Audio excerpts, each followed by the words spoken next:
بسم اللہ الرحمن الرحیم۔ وہ ایک عجیب سی رات تھی۔ مجھے سمجھ نہیں آ رہا تھا کہ میں کیا کروں اور کیا نہ کروں۔ شادی کی پہلی رات تھی اور دلہن بنی بیٹھی۔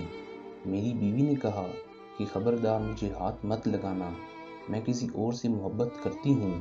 یہ زبردستی کی شادی ہوئی ہے اور یاد رکھو تم کچھ بھی کر لو میری محبت نہ حاصل کر پاؤ گے، نہ میں تمہیں چاہوں گی۔ اس کی آنکھوں میں آنسو تھے۔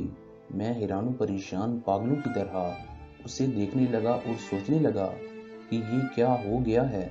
جب کچھ سمجھ نہ آیا تو اٹھا اور وضو کیا اور نماز کے لیے چلا گیا اور اپنے اللہ سے ذکر مخاطب ہوا کہ یار اب یہ کیسا امتحان ہے۔ مجھے ڈر تھا اور بہت زیادہ ڈر، معاشرے کا ڈر، خاندان والوں کا ڈر۔ میں ایک مڈل کلاس فیملی سے تعلق رکھتا ہوں اور ایسی بات ہماری عزت کا جلوس نکالنے کے لیے کافی تھی۔ مختلف سوچیں جاری تھیں کہ اگر یہ صبح گھر گئی اور واپس نہ آئی تو میری عزت کا کیا ہوگا۔ کیا پتہ یہ اپنے گھر میں یہی نہ کہہ دے کہ یہ نامرد ہے، اس سے شادی ختم کرواؤ۔ ایک بار تو سوچ آئی کہ زبردستی کرتا ہوں، گناہ نہیں، میرے نکاح میں ہے، مگر میرا دل نہیں مانا۔ میں نے اس سے بات کرنا چاہی مگر مجھے گوارا نہ تھا کہ میں اس سے منت سماجت کروں جس نے مجھے ٹھکرایا ہو۔ اللہ سے شکایت کرتے کرتے سو گیا۔ اگر اسے کسی اور سے محبت تھی تو نکاح کے لیے ہاں ہی نہ کرتی یا مجھے ہی بتا دیتی، میں اس سے خود رشتہ ختم کر دیتا۔ بات شادی تک بڑھتی ہی نہ، میری زندگی برباد نہ ہوتی۔ میں متوسط طبقے سے تعلق رکھنے والا آدمی شادی پر ساری جمع پونجی لگا چکا تھا۔ خیر صبح وہ اپنی گھر چلی گئی، کوئی بات نہیں ہوئی، 3 دن تک کوئی ہلچل نہیں ہوئی۔ 3 دن بعد اس کی امی کی کال آئی تو میں لینے چلا گیا تو میں نے وہاں بھی کوئی بات نہیں کی۔ ہم واپس گھر آ گئے، البتہ باہر جا کر یا گھر کی چھت پر جا کر ہر رات کو فون پر کسی سے باتیں کرتی تھی۔ میں نے اس سے پوچھا تک نہیں کہ وہ کس سے باتیں کرتی ہے، کون ہے وہ بس ایک بار پوچھا تھا کہ اسے طلاق چاہیے، اس نے کہا نہیں، اس کا فون پر جو عشق تھا اس کا مجھے کوئی مطلب نہیں تھا۔ 5 ماہ ایسے ہی گزر گئے۔ میں کام سے تھکا ہارا رات میں گھر آتا تھا، کھانا باہر سے کھا کر آتا اور جب بھی گھر آتا وہ فون پر ہی باتیں کر رہی ہوتی۔ ایک دن اس نے پوچھا ایک بات پوچھوں تو میں نے کہا پوچھ لو۔ اس نے کہا کیا مجھے دیکھ کر طلب نہیں ہوتی؟ میں نے کہا شادی سے پہلے بھی تو کنٹرول ہی تھا، تو تمہیں کیا لگتا ہے کہ اب نہیں ہو سکتا؟ مگر اس رات بات کچھ اور تھی۔ میں سویا ہوا تھا کہ میرے موبائل کی گھنٹی بجی۔ فون میرے دوست کا تھا۔ اس نے مجھے کہا کہ تمہاری بیوی کسی اور مرد کے ساتھ فلاں ہوٹل پر بیٹھی ہے۔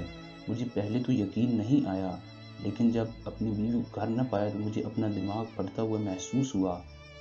میں نے اس کی عزت رکھی، کسی کو کچھ نہ بتایا اور اس نے میری عزت نہ رکھی۔ میں ہوٹل کی طرف چل دیا، خود کو پرسکون رکھا۔ وہاں اس کو کسی غیر مرد کے ساتھ بیٹھا دیکھا تو آواز دی اور کہا کہ گھر چلو۔ وہ چپ چاپ گھر آ گئی۔ گھر لا کر اسے میں نے انتہائی زوردار تھپڑ مارا کہ میری انگلیاں اس کی منہ پر چپک سی گئیں اور اس کو بولا اب تم اپنے گھر دفع ہو جاؤ، آج سے میری طرف سے آزاد ہو، جب تمہیں طلاق چاہیے ہو تو کہہ دینا، مگر میرے ساتھ میرے گھر میں تم ہرگز نہیں رہ سکتی۔ وہ عورت یعنی میری بیوی آج بھی اپنے میکے میں گھر میں ہے، طلاق نہیں مانگی، جس کے عشق میں پاگل تھی اس نے اپنا کام نکال کر چھوڑ دیا۔ ایک بار اس نے کال کی تھی، مجھے اپنے پاس بے شک جگہ نہ دو لیکن طلاق مت دینا، بس ایک آخری خواہش پوری کر دو۔ میں نے اس کی خواہش کے احترام میں اس کو طلاق نہیں دی۔ اس کے بعد مجھے 3 سے 4 سال لگ گئے خود کو نارمل انسان بنانے میں، پر یقین کرنے میں کہ ہر عورت ایک جیسی نہیں ہوتی۔ پھر میں نے دوسری عورت سے شادی کر لی۔ اب الحمدللہ میرے 3 بچے ہیں۔ میری دوسری بیوی بہت ہی نیک نکلی۔ ان 2-3 سالوں میں اگر میں ذرا سا بھی پریشان ہو جاؤں تو میری بیوی کی نیندیں اڑ جاتی ہیں۔ اس کو مجھ سے عشق کی حد تک پیار ہے اور بے انتہا عشق۔ میں ذرا کام سے دیر سے آؤں یا کچھ میسج نہ کروں تو پریشان ہو جاتی ہے۔ بعض دفعہ تو میں جھنجھلا جاتا ہوں اور اس سے جھگڑا کرتا ہوں کہ اللہ کی بندی میں دودھ پیتا بچہ نہیں۔ یہ کہ وہ پہلی عورت اور یہ عورت، میں تو وہی تھا وہی ہوں۔ پہلی بیوی کے بارے میں سنا ہے کہ پاگل ہو چکی ہے اور گلیوں میں پھرتی ہے، اب بھی کئی لوگ کہتے ہیں کہ میں ظالم ہوں، اس پر ظلم کیا ہے، کہ وہ پاگل ہو گئی ہے۔ اب میں کیا کہوں لوگوں سے؟ حرام محبت کا مقدر ہمیشہ ذلت ہی ہوتا ہے اور ذلت ہی ملتی ہے۔ میری بچی بہنوں، یاد رکھنا، حرام محبت کا مقدر ذلت ہے بس۔ ناظرین، آپ کو ہماری ویڈیو کیسی لگی؟